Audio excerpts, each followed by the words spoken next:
These are the stories of leaders who were not defeated by foreign enemies, but betrayed by their own. Julius Caesar. Rome did not fall in a single day. It bled in a Senate chamber. By 44 BCE, Julius Caesar had become the most powerful man in the Roman world. He had conquered Gaul, crushed his rivals, and declared himself dictator for life.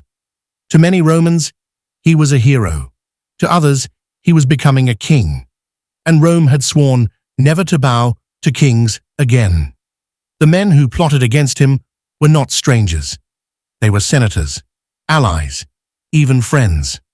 On the Ides of March, Caesar walked into the theater of Pompey, unaware that history had already turned against him. One by one, blades emerged from beneath togas. He was stabbed 23 times. Among them stood Brutus, a man Caesar trusted deeply. According to legend, Caesar's final words were not shouted in anger, but spoken in disbelief. Et tu, Brute? Rome did not cheer. It descended into chaos. Betrayal did not save the Republic. It destroyed it. Tsar Nicholas II. Russia. 3 centuries of Romanov rule ended not with a battle, but with a decision made in the dark. Nicholas II believed in divine authority. He believed he was chosen by God to rule Russia. But by the early 20th century, his empire was unraveling. War had drained the nation. Hunger spread through the cities. Soldiers died by the hundreds of thousands. Inside the palace, loyalty was thinning. Revolution was no longer a rumor. It was knocking at the gates. In 1917, Nicholas abdicated the throne, hoping exile might spare his family. Instead, he and his wife Alexandra, along with their 5 children, were placed under guard by the very forces meant to protect the nation. In a basement in Yekaterinburg, in the early hours of July 17, 1918, the former emperor and his family were awakened. They were told they were being moved for safety. Moments later, gunfire filled the room. The dynasty that ruled Russia for over 300 years ended in less than 20 minutes. Nicholas had feared revolution. He did not expect execution. Maximilien Robespierre. France. Robespierre believed terror was justice. During the French Revolution, he became the architect of the Reign of Terror. Thousands were executed in the name of virtue. The guillotine became a symbol not just of revolution, but of fear. At first, he was praised. He was incorruptible, devoted, principled. But fear is a dangerous tool. Soon, even his allies began to wonder, who would be next? In July 1794, members of the National Convention turned against him. Robespierre was arrested. Injured during the chaos, his jaw shattered by a gunshot, he spent the night bleeding on a table. The next day, he was taken to the same guillotine he had sent so many others to face. The crowd that once chanted his name stood silent. The revolution had devoured its own. Saddam Hussein. Iraq. For decades, Saddam ruled Iraq with calculated brutality. Opposition disappeared. Fear was systematic. Loyalty was enforced. But power built on fear has a weakness. It cannot survive vulnerability. When coalition forces invaded Iraq in 2003, Saddam's inner circle began to fracture. Generals surrendered. Allies defected. Informants whispered. He was eventually found not in a palace, but hiding in a narrow underground hole. Disheveled, bearded, alone. 3 years later, he stood before an Iraqi court. The man who once commanded a nation now faced judgment from it. On December 30th, 2006, Saddam Hussein was executed by hanging. The camera captured the moment. The ruler who ruled through fear met his end surrounded not by loyalists, but by those who had turned against him. Benito Mussolini. Italy. Mussolini once stood on balconies, chest forward, jaw lifted, as crowds roared beneath him. He promised glory, empire, a return to Roman greatness. For 2 decades, he ruled Italy as Il Duce, silencing opposition and aligning himself with Adolf Hitler. But war has a way of exposing illusions. By 1943, Italy was collapsing. Allied forces advanced. Cities were bombed. The people were exhausted. Inside the fascist Grand Council, the very institution Mussolini controlled, members voted to remove him from power. He was arrested on the king's orders.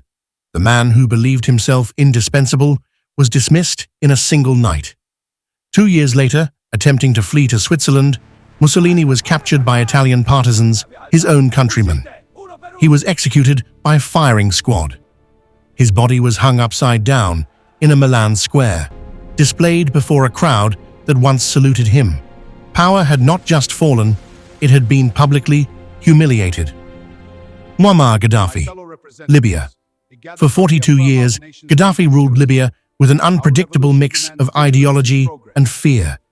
He styled himself as a revolutionary philosopher, a man of the people. Yet dissent was crushed. Prisons filled quietly.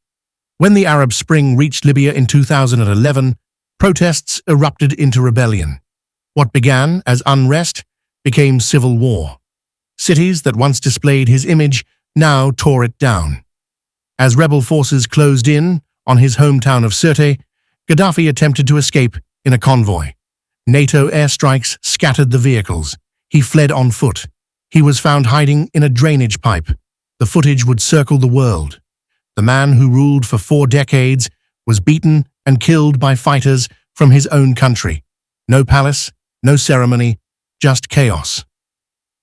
Indira Gandhi, India. Indira Gandhi was not born into power. She inherited it.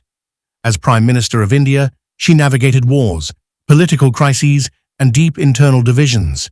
She was decisive, often uncompromising.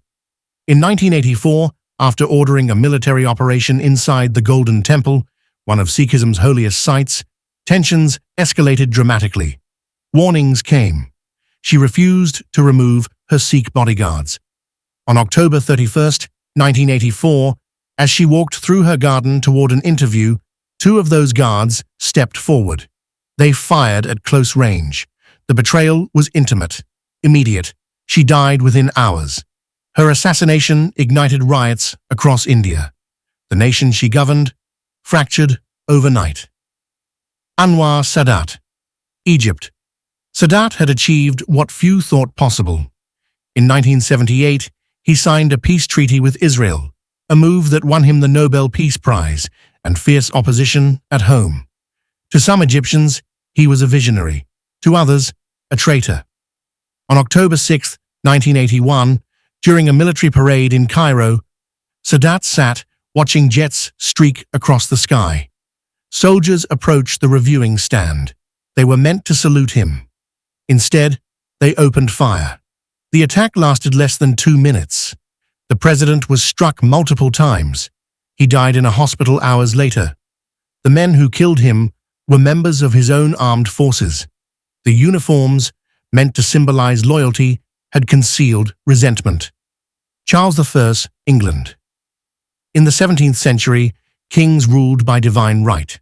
Charles I believed this absolutely, but Parliament did not. Years of tension erupted into civil war. Royalists against parliamentarians, brother against brother. Charles was captured, tried, and in a move unthinkable at the time, convicted of treason against his own people. On a cold January morning in 1649, he stepped onto a scaffold outside the banqueting house in London. The executioner's blade fell cleanly. A reigning king had been executed by his own government. Europe watched in disbelief. For the first time in modern history, a monarch had been held accountable and killed by his own nation. Power does not collapse all at once. It erodes in whispered conversations, in secret meetings, in silent resentment. The greatest threat to a ruler is rarely the enemy beyond the border. It is the ally who begins to doubt, the soldier who questions, the friend who hesitates. From ancient Rome to modern revolutions, the pattern repeats. They rose through loyalty, they ruled through authority, and they fell through betrayal.